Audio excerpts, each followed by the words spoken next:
What's up, guys? Welcome to Biblical Grinning, and in this video we are doing our first episode on a green screen, and depending on how well you guys like that, I think I might stick with this one. So we start out in Mark chapter 7 today, where we see in verse 1, I am reading from the easy to read version. Chapter 7 verse 1, some Pharisees and some teachers of the law came from Jerusalem and gathered around Jesus. They saw that some of his followers ate food with hands that were not clean, meaning that they did not wash their hands in a special way. So right off the bat, we see the Pharisees trying to find another thing that Jesus and the disciples that they can get onto them about. We see they're like, you're not washing your hands a certain way, and that is wrong, you can't do that.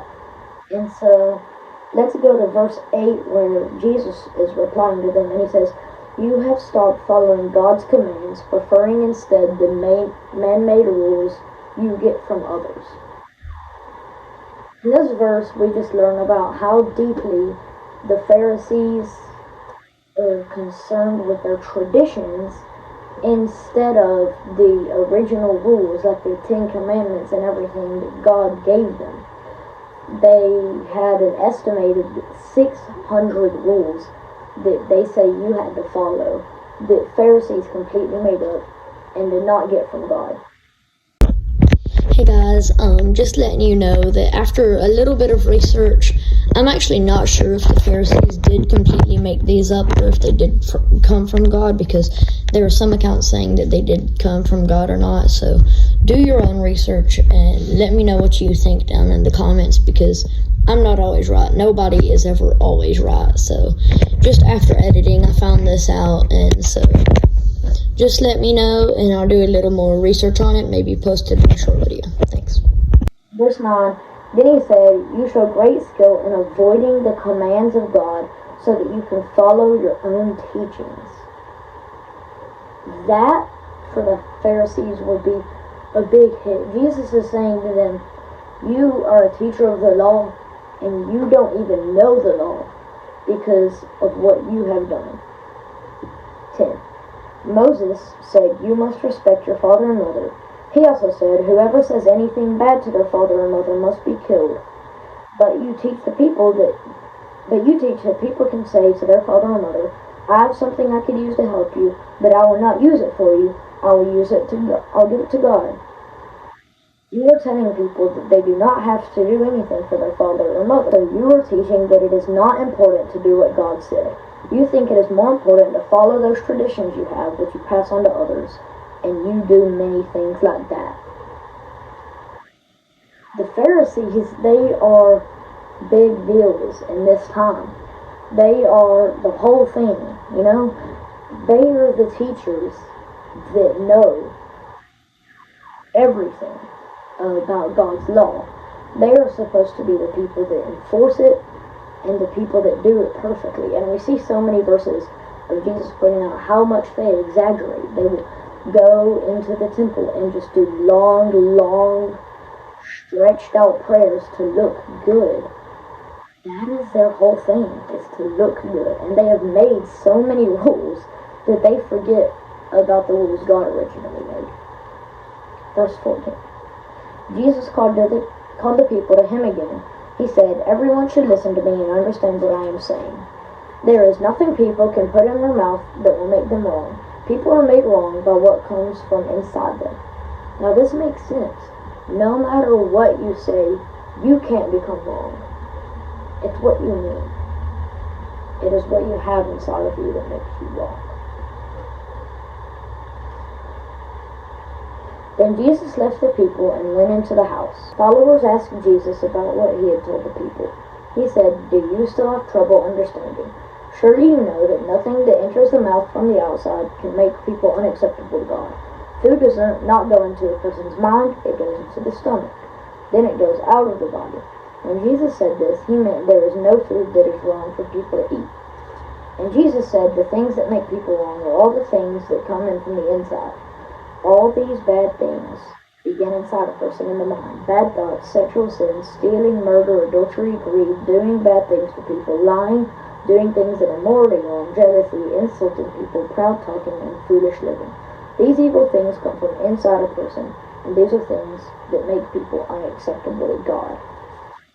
So here he is talking about it is what comes from inside you. It is what you mean that makes you wrong, not what you say. If you feel these things, you may be wrong. Now, of course, sin and the devil will urge you to feel these things wrong. But if you resist, then you will not be wrong. But if you give in and let your heart be filled with these sins, which I feel like everybody will do or has done at some point, there's no avoiding it. But the only way to redeem yourself from it is Jesus.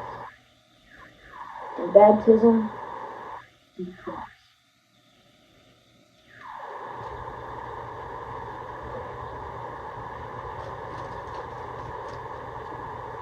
Verse 24.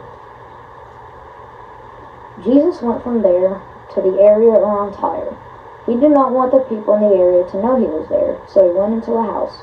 But he could not stay hidden. A woman heard that he was there. Her little daughter had an evil spirit inside her, so the woman came to Jesus and bowed down near his feet. She was not a Jew. She was born in Phoenicia, right? An area in Syria. She begged Jesus to force the demon out of her daughter. Jesus told the woman, "It is not right to take the children's bread and give it to the dogs. First let the children eat all they want." She answered, "That is true, Lord, but the dogs under the table can eat the pieces of food that the children don't eat." Then he told her, "That is a very good answer. You may go. The demon has left your daughter." The woman went home and found her daughter lying on the bed. The demon was gone. What? Jesus just called this woman a dog. She said, "It is not right to take from the children and give to the dogs." What did he mean by this? Was he trying to be mean to her, to be rude to her? No.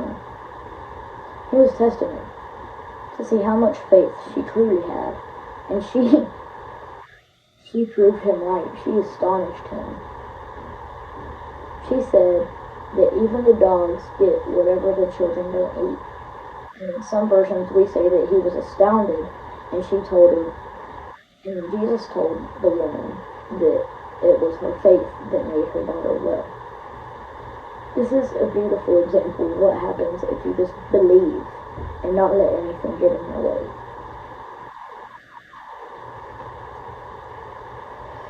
Then Jesus left the area around Tyre and went through Sidon. On his way to Lake Galilee, he went through the area of the 10 towns. While he was there, some people brought a man to him who was deaf and could not talk clearly. The people begged Jesus to put his hand on the man to heal him. Jesus led the man away from the people to be alone with him. He put his fingers in the man's ears, and he spit on a finger and put it on the man's tongue. Jesus looked up to the sky, and with a loud sigh, he said, "Ephphatha." This means open. As soon as Jesus did this, the man was able to hear. He was able to use his tongue, and he began to speak clearly. Jesus told the people not to tell anyone about this.